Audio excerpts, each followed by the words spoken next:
Great, thank you, Scott. Can you hear me okay? Okay, are we ready to get started? All right. Well, tonight we're going to talk about what it means to become a better manager by understanding the science of how adults learn. I'm going to give you a little bit of background here. When some people look at this picture, they just see a pig farm, but when I look at this picture, I see my home. I see a place that taught me a lot of values. I see a place where I managed the farrowing house when I was in high school. I see a place that people live. I see a place where we lost my cousin in a horrible grain bin accident. I see a place that taught us a whole lot of values that impact the drive for my career and what we're working forward towards at both Ag Create Solutions and Pork Avenue Training Portal today. The farm was started by my grandma and grandpa. When Stella was 6 months pregnant, Grandpa Ambrose was drafted into World War II and sent to the South Pacific. When he came back 4 years later and met his baby daughter, Betty, for the first time, he and Stella were situated in the south side of Chicago. Stella had worked in a bullet ammunition factory throughout her career, and Ambrose got a job in a factory as well. And when my dad was born, Ambrose and Stella decided that raising kids in the city wasn't what they wanted to do. So they bought ground near Sigel, Illinois, and raised their 7 kids on the farm, and eventually passed the farm to my mom and dad, who raised their 5 kids on the farm. My brother and cousin, Jason, are involved in the farm yet today, and we take great pride in working to provide safe pork for the world. When I was 18 years old, I had no idea what I wanted to do, and my first major at Eastern Illinois University was theater, and my second major was communications, and then I switched to biology, and then I switched to chemistry, and by the time I was a junior in college, I had no major at all. As you can imagine, my parents were really proud. So I remember my coach sat me down and said, "Sarah, it's NCAA rules that you have to have a major, and we need you out there to play, so pick a major and stick with it." And when I, soul searched and sat down, all I could think about was that farm and doing something with my career that involved agriculture. And so I switched my major to pre-veterinary medicine, applied to the University of Illinois College of Veterinary Medicine, and attended there. My 4th year of vet school, I was looking around the room and thinking, who's going to serve people like my dad? And at the time, I didn't know that you could have a career doing just pigs. And I decided after spending some time in pig practice that that's really what I wanted to do. And here I am today. I started out at Carthage Veterinary Service and spent my first decade of practice working with independent producers across Illinois, Indiana, Iowa, and 7 years ago left Carthage and started my own business, which focuses in on education. At the end of the day, it takes people to make pork and to impact change on farm. As a veterinarian, it became clear very early on that we had to be good at impacting change, behavioral change in people, motivating people to do the job right, convincing them to do it day in and day out. And really, that's what Ag Create Solutions and Pork Avenue Training Portal is about. It's about taking the science of how adults learn, how adults decide to change their behavior, and figuring out how we can provide tools that motivate others to have behavioral changes on farm. All of what we create is created in a way that impacts that respects how adults learn. And I'm going to talk a little bit more about this.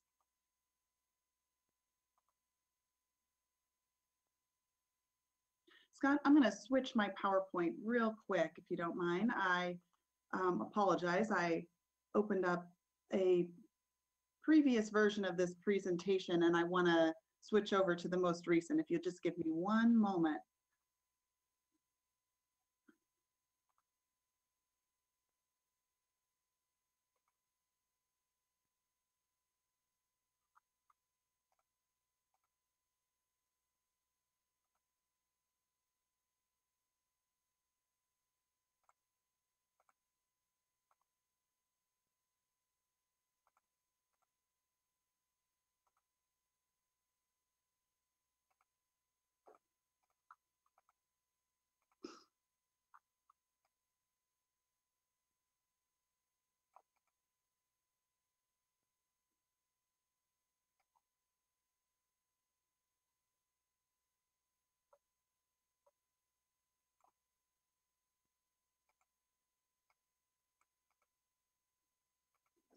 Sorry about that. Here we go. So when you were a child, how did you learn? When we think about what teachers did for us as far as learning the timetable, we often went up to the blackboard or the green board and had competitions. There was memorization. But when we're a child, we're more open to learning. We're more willing to be sponges, and our brains are designed that way. We're designed to take information in readily. When we humans as a species lived in caves, we were children were designed to watch adults so that they followed them and learned things that impacted their survival. Subsequently, the brain of a child is very active. We have electrical circuitry going in a child's brains like wildfire. And what's really cool is that we're mostly accepting. When the teacher asked us to memorize the times table, most of us did it, didn't we? When the next year the teacher sat us down and said, let's memorize all 50 states and all the capitals, we did it. But today, if I came to you and said, okay, everyone, in tonight's webinar, we're going to memorize all the countries of the world, all the capitals, learn how to spell them, most of you at this point would be leaving the webinar, right? What's different? What's different in the brain of an adult? Now, in that child's brain, when they do learn something new, the circuitry of the brain allows for real physiological electrical connections to form from one part of the brain to another part of the brain in a way that's very physiological, and that's how learning appears in the brain. And it's the same in adult. For learning to occur in the adult brain, there are very real physiological connections that must occur. Interestingly, in the brain of adult, for those physiological connections to occur, there's certain hormones and chemicals that must be present. And if we're going to be teachers and impact change on farm, we have to respect that for that adult to learn, those hormones and chemicals need to be present. And there's certain strategies that we can use as we teach to stimulate those hormones in the brain in a way that makes that adult brain receptive to learning. So what do you need now that you're an adult? Couple things are really important for that adult learner to pay attention. And one of the first things is relevance. For that adult learner to sit up straight and truly listen to what you're saying, first they need to have the sense that what's being taught has relevance to them. Sort of like what's in it for me is being answered to that adult. The second thing that must be present is that adult learner needs to be engaged, ideally engaged with the intention to apply. The adult learner needs to be motivated, needs to be assessed, and really needs to have a sense of achievement. And tonight, what we're going to do is take a deeper dive into that first aspect that we need to put into our training toolbox, and that is relevance. I'm going to tell a little story about a teacher that I really enjoyed in relation to my first skiing experience. And I would say my first skiing experience was memorable. My spouse undertook the challenge of teaching me, and in about 15 minutes, he determined I was ready for the slopes. Long story short, post-training, we ended up on a ski lift for a double black diamond slope.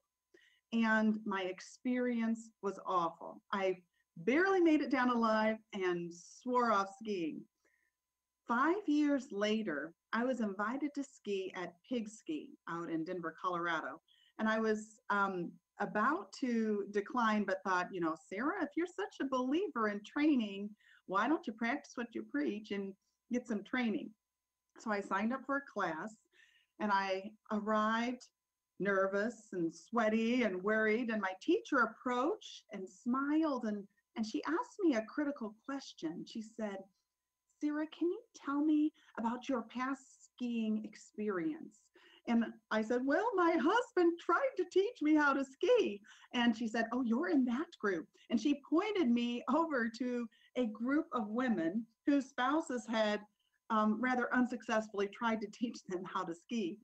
She started us on the bunny slopes, then the green slopes. She gave us mentors and partners and skills to master. And we didn't move on until those skills were mastered.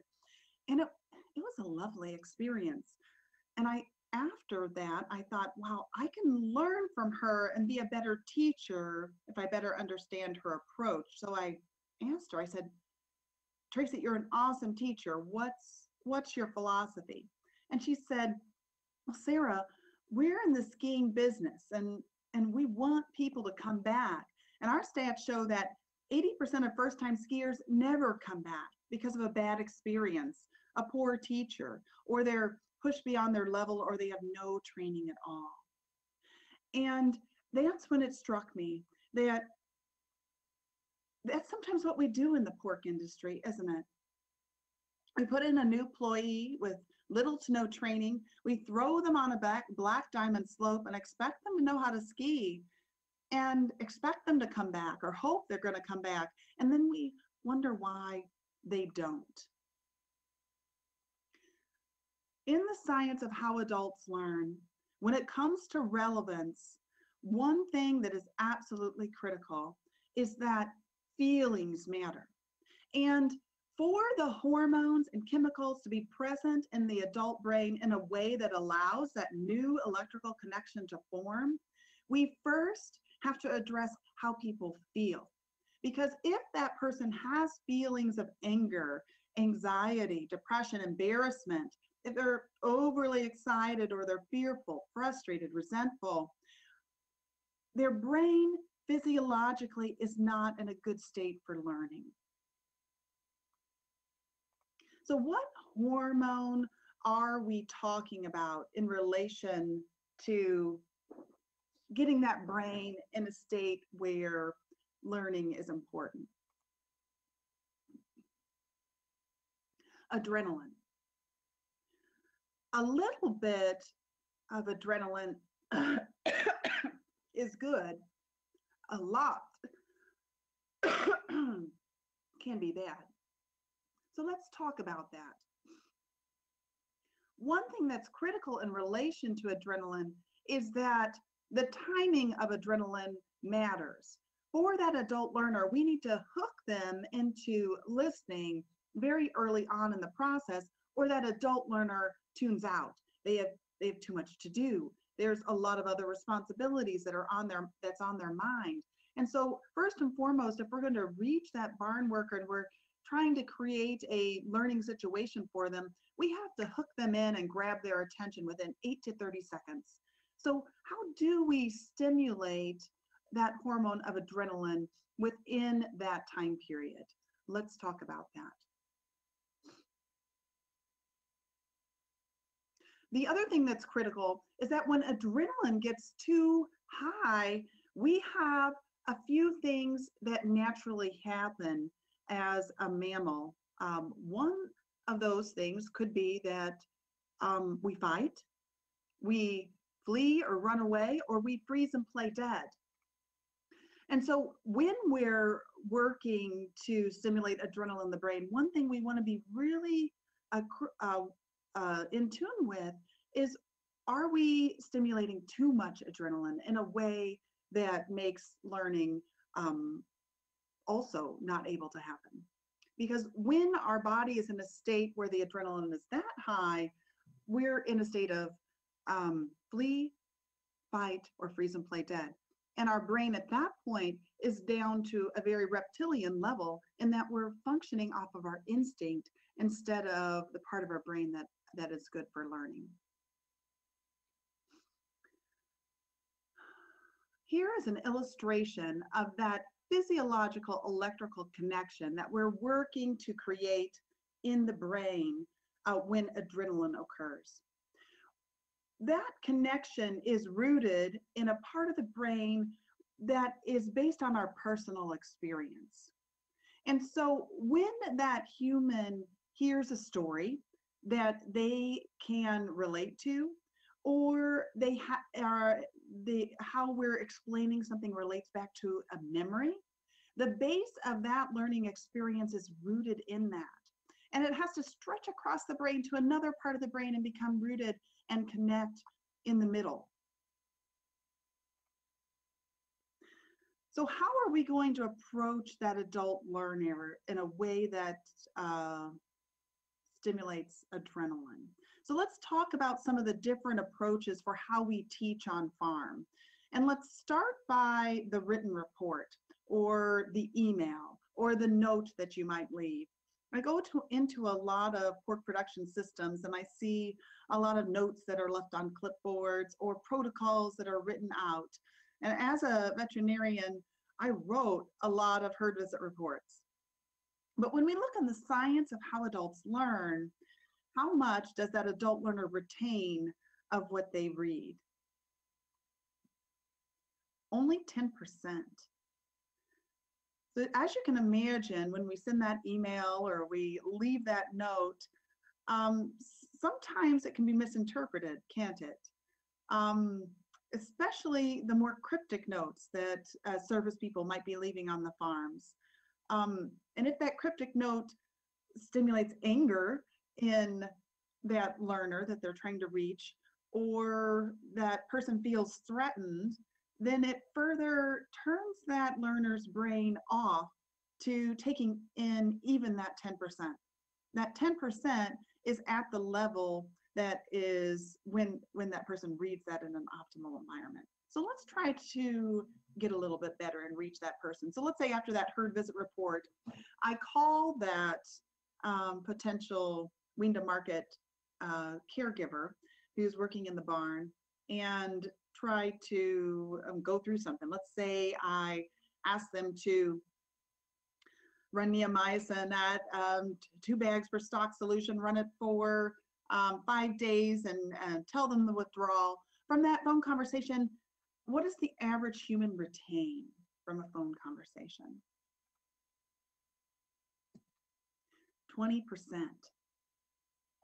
So when I, as a veterinarian, was driving down the road and leaving all these instructions, and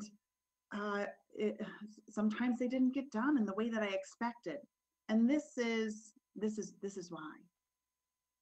So let's try to get better. So let's say that employee that I was trying to reach goes to the farm and sees another employee doing a task a certain way.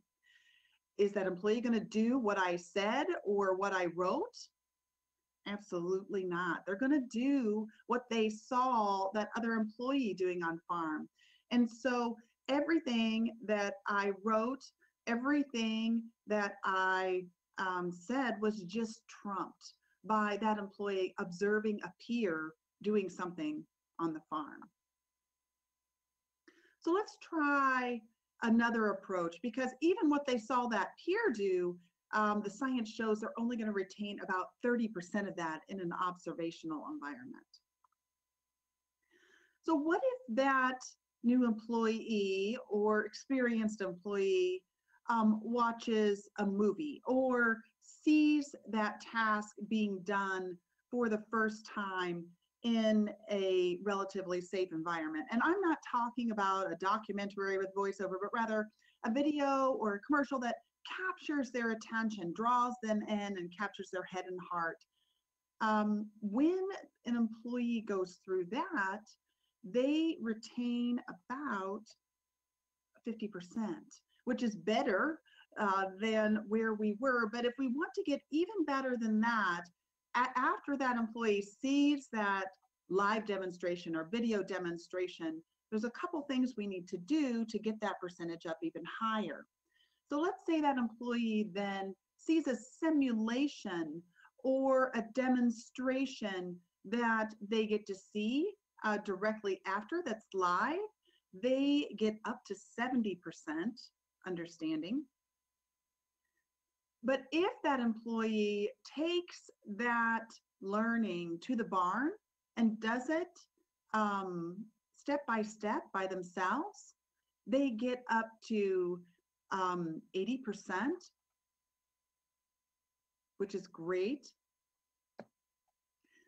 And if that employee has that experience with someone else, it's even higher. And if that employee has that experience in a way that they have their first opportunity to teach what they learned, then that learning gets up to the level of 95%. And when we're trying to impact behavioral change on farm, that's really the level that we're trying to get. So let's talk about that process and what it means for our learners and what we can do to make that process happen on farm. What we recommend is a see it, do it, teach it approach. And it's an approach that is widely used, but not very often tracked through the process. And so what we're looking at here is a means of tracking the ability to first see it, then do it, and then the opportunity to teach it. And when we're able to do that and track that and give folks the opportunity to teach what they've learned on farm to another and be a mentor for that person on farm, that's where we can get up to that 95% level of understanding and truly impact change.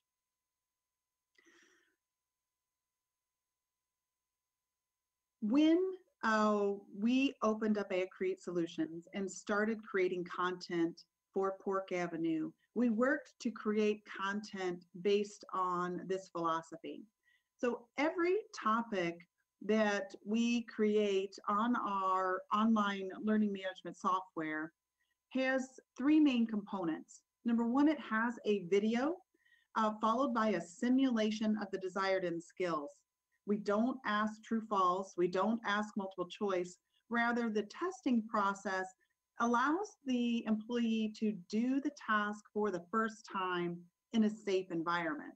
So if we're teaching someone the proper place to inject a vaccine, it would be drag and drop the syringe to the proper location on the neck of the pig. Or if we're teaching someone PCAI, it would be, where would you put the catheter and at what angle when you're inserting the catheter into the sow's vagina. And so we have the worker go through that task, the desired end skills, for the first time in a safe environment.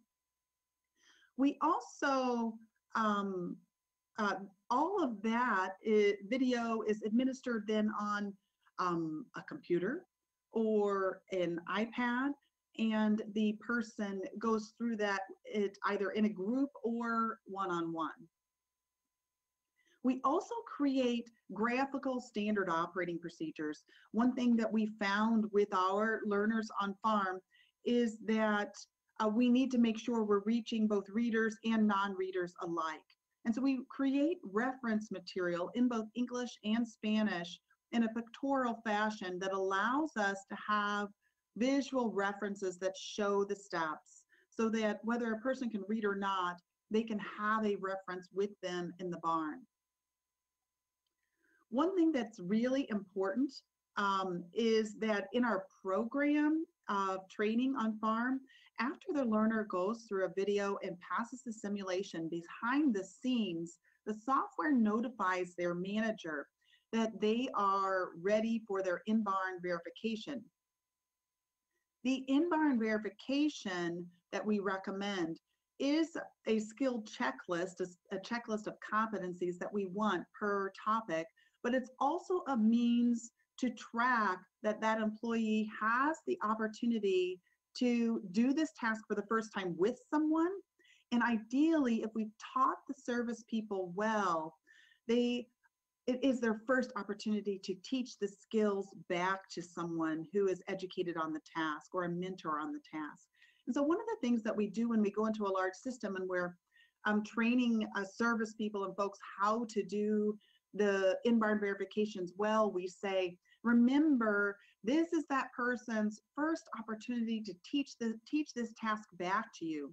And so don't just go through the checklist and say, you know, walk through this pen and identify pigs that need to be euthanized. Ask them to teach you how to identify pigs in the pen that need to be euthanized. And subsequently, then we're following the science of how adults learn, and that the opportunity to teach gets people up to that level of understanding that is optimized. Also, the other thing we train service people how to do with these in-barn verifications is we train them to say things like, now that you've been through this training, we want you to own this task, because by what you do day in and out on farm, you are a teacher. People are going to be watching you, and you're going to be a mentor of this task by being given the opportunity to do it. So we ask people to own it.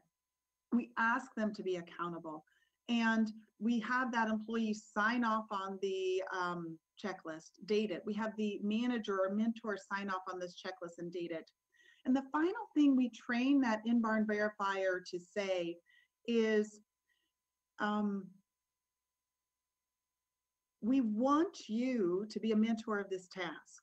And they're saying this to the person they're training. We want you to own this task. We want you to be the mentor. We want you to be the next person who is doing this in-barn verification. So then that person is leaving knowing that someday they're going to be tapped on the shoulder to be the in-barn verifier and truly be a mentor for this task. And what we see when that person is finally tapped to be that in-barn verifier is that they go back and study. They go back and look through that video. They look through that standard operating procedure. They look through the in-barn verification checklist so that they're ready to be the person who's being taught by the next person going through that task. And when we teach systems how to implement this style of training on farm, we're able to impact production, we're able to impact profitability, we're able to change the amount of expressed competencies on farm. We had a large system who, outside of our knowledge, did a study of this style of teaching and this style of training within their employee base on farm. So they took 100 of their employees and trained them using the see it, do it, teach it philosophy on Pork Avenue. And they trained the other employees using their traditional teaching method, where the managers used their standard operating procedures and just taught them on farm following those SOPs. Then they went to the farm and looked at 70 competencies that they wanted to have expressed on farm on a daily basis.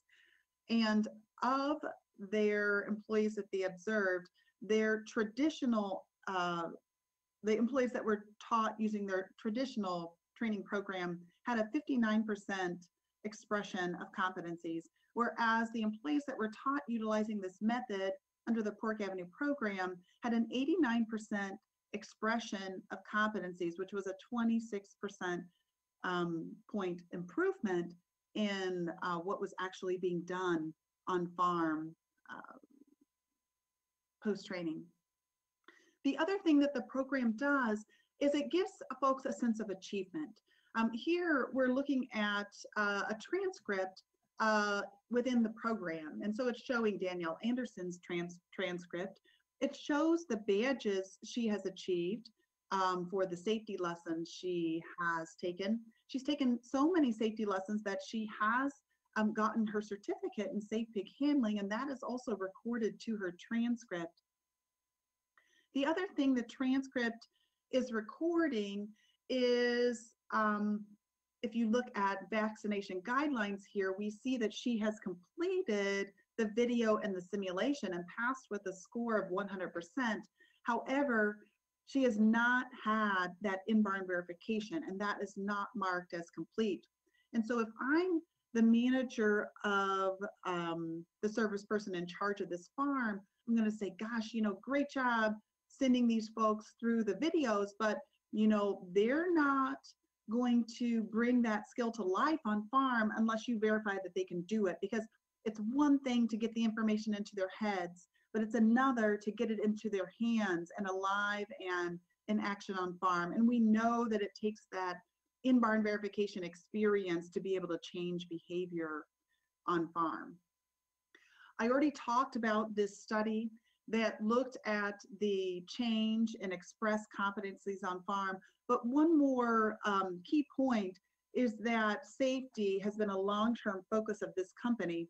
And at the time of measurement post-training, there has yet to be an injury in the group that was taught under the Pork Avenue program. And so that is also very positive. Of course, something that we're continuing to monitor is, can we make farms a safer place by teaching using the philosophy of how adults learn? That's a short window into the program. I'm going to take you live to the portal to give you an idea of what's on there and how it works. And so what you see here is our entryway into the portal. We have a lesson list that shows the curriculums that we have. We have lessons that go across all departments. We have permission from the National Pork Board to administer both PQA and TQA through the portal and record those to a person's transcript. We also have all of the common swine industry audit lessons that can be delivered on the portal, as well as versions of those lessons that we've created that follow the see it, do it, teach it principle. So both the National Pork Board lessons, but also versions of those lessons that we have created.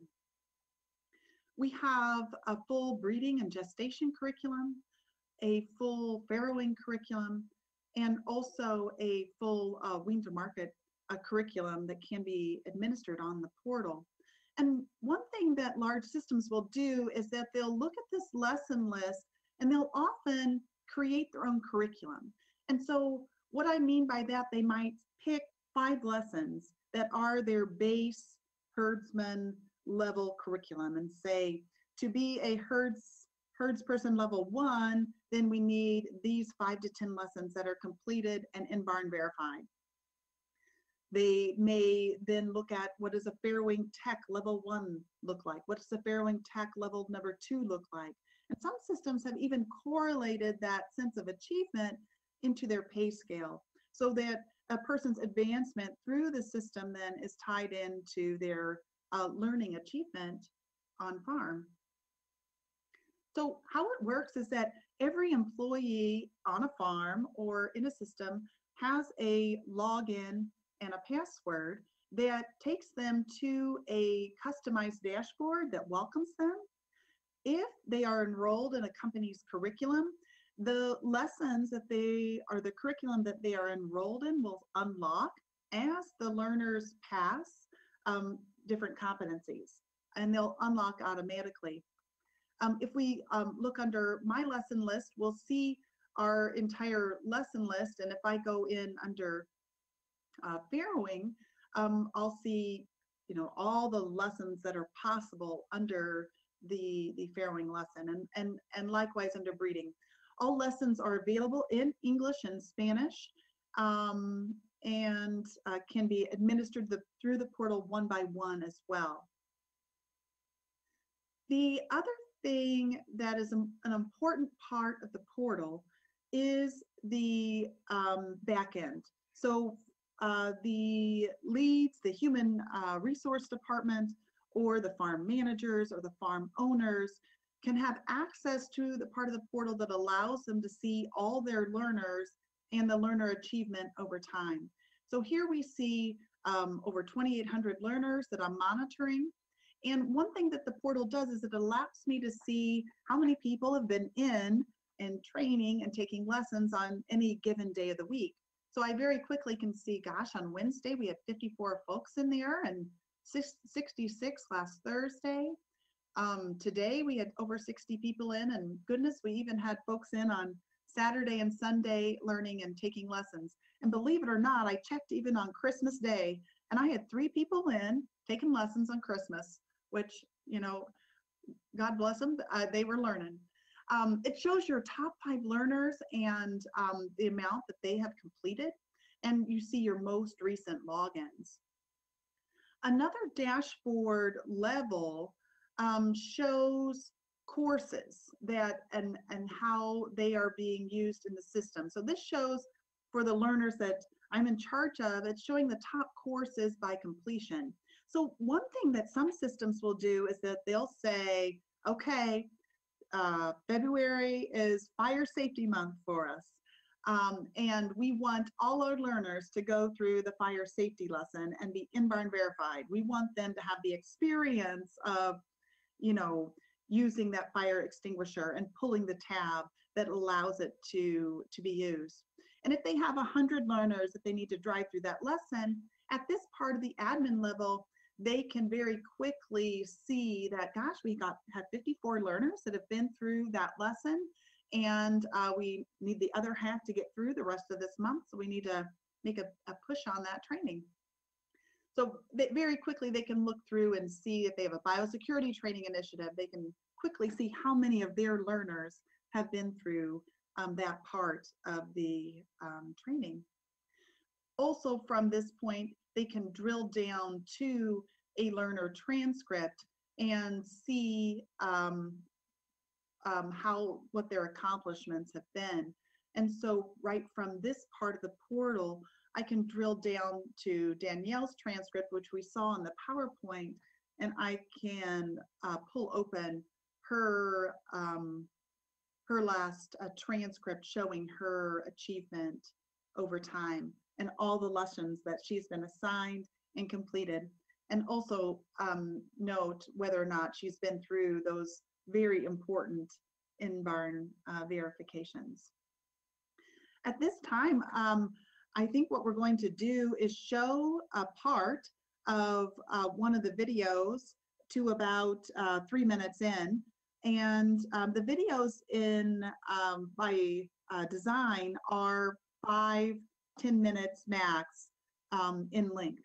And our most popular style of training is called a Take 5 lesson. And we did a Take 5 lesson with a Purdue professor. It was sponsored by Neogen, but it features Dr. Kara Stewart on PCAI. She did a lot of the research for Neogen, investigating their catheters, and then was willing to participate in that Take 5 training lesson. And so what I'd like to do is show you a portion of that video featuring Dr. Kara Stewart from Purdue. Some of the lessons are sponsored, and this happens to be one of them, but most are not, but we'll show one that is in this case. So Scott, I'll turn it over to you to show that video. Okay, thanks.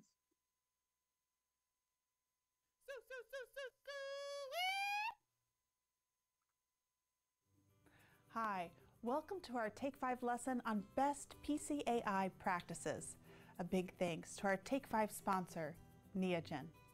In this demonstration, we will be using Neogen's PCAI catheters for insemination.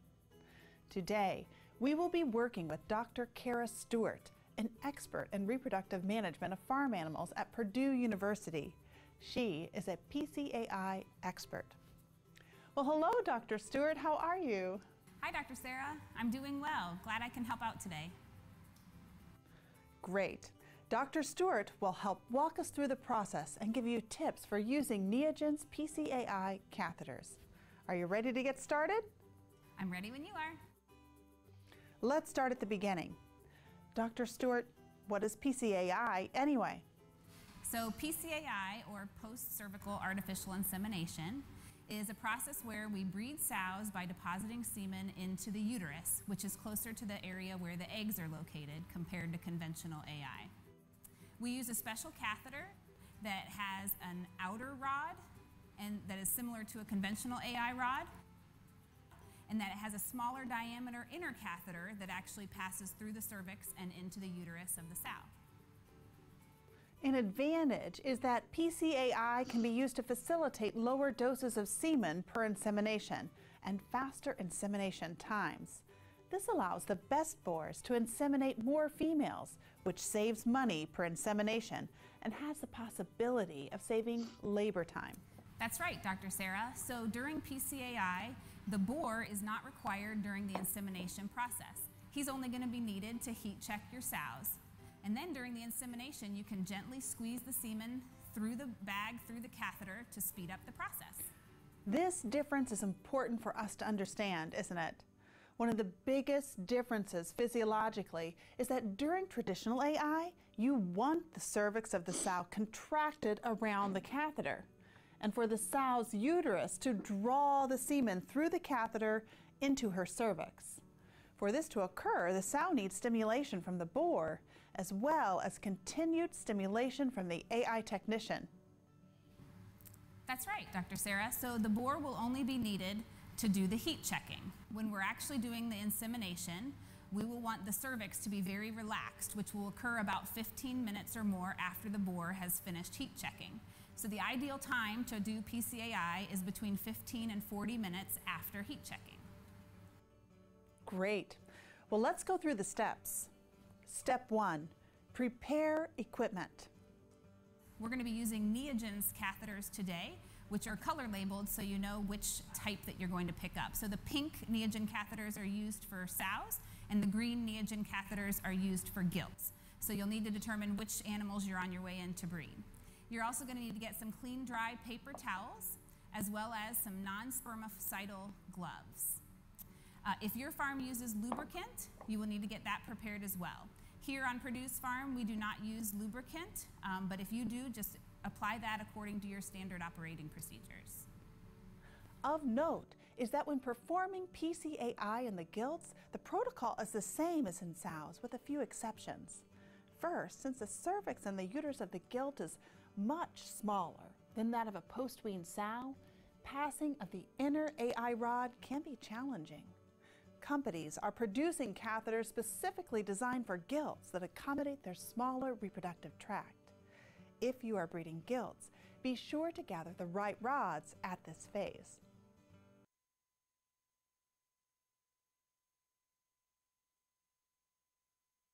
Okay, great, thanks.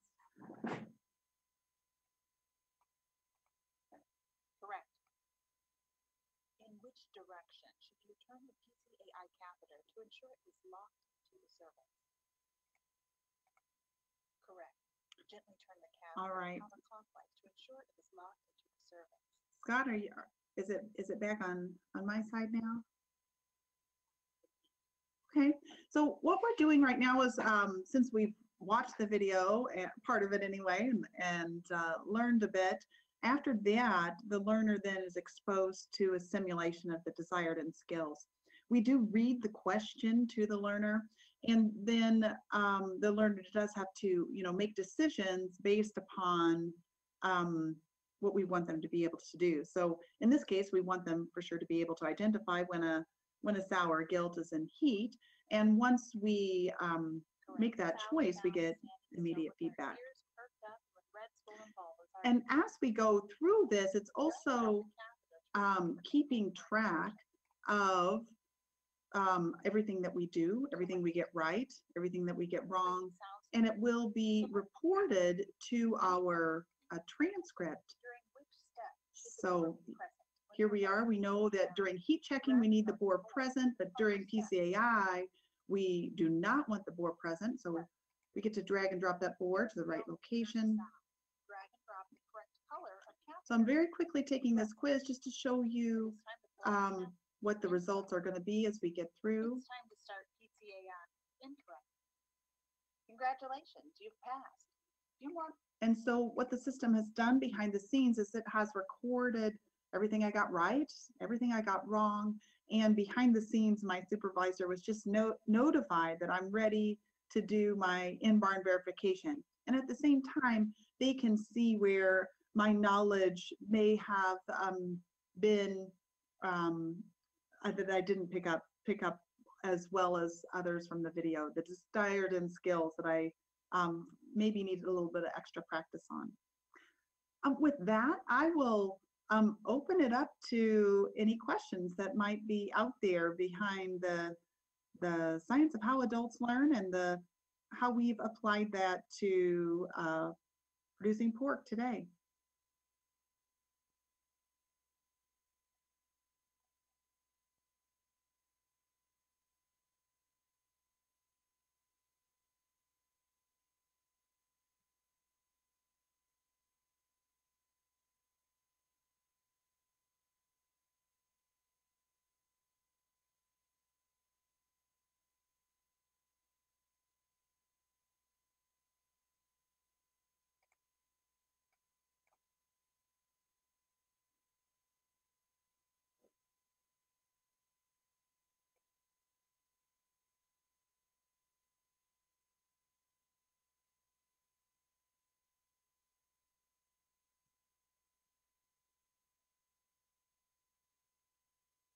I had a question about the portal system, and if employees had the opportunity to do that independent learning outside of just work hours, if they had access to it, Yeah. how that was done. Yeah, no, great question. It's designed so that the employee could potentially take the lesson within a lunch period or a break. And so the total learning experience is often between 5 to 15 minutes long if you go through both the video and the simulation. However, one thing we do see is that some learners really get into it and they want more information and they ask for more lessons to be assigned. And very often those employees will log in from home and continue to do their learning from home. And that's fine. Anywhere that they have an internet connection, they can log in and have access to the portal.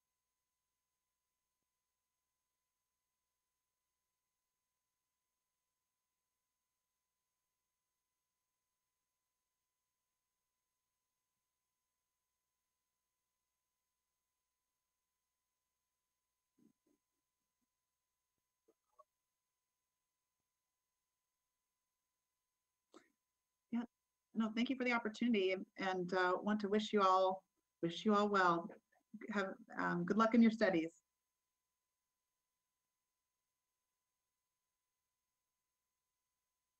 Okay.